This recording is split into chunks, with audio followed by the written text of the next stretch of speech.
BORUNTE class, introduction and use of relative instruction. Relative instruction is for the robot to move in its current position based on the relative value of the motion mode.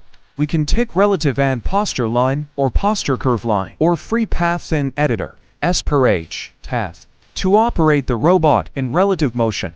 Here, we cannot select input the point position in the point position setting of relative instruction.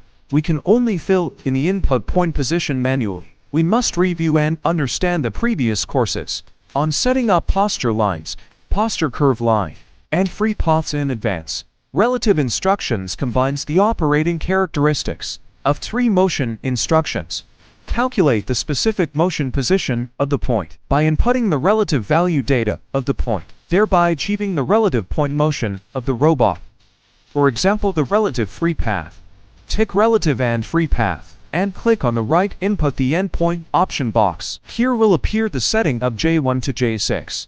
Assuming we input -20 degrees on the J1 axis, and input 20 degrees on J5 axis. To test run the program, robot will move 20 degrees to both the negative direction of the J1 axis and the positive direction of the J5 axis based on the current point position. When the robot runs in the next cycle, it will continue to move 20 degrees towards the negative direction of the J1 axis joint and the positive direction of the J5 axis simultaneously, starting from the current point position. This is the relative free path. Next one is relative posture line. Tick relative and posture line. Similarly, input the relative value for setting the endpoint. Assuming we input -50 on the x-axis, robot will move a distance of 50 millimeters towards the negative x-axis of the world coordinate at its current position.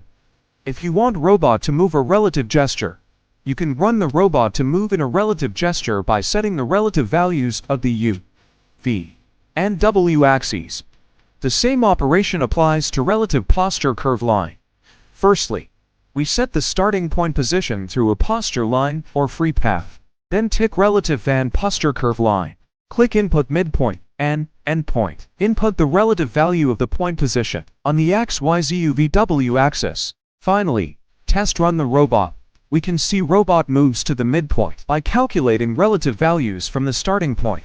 Then calculate the relative value data from the midpoint and move it to the endpoint. D is the operation of relative posture curve line.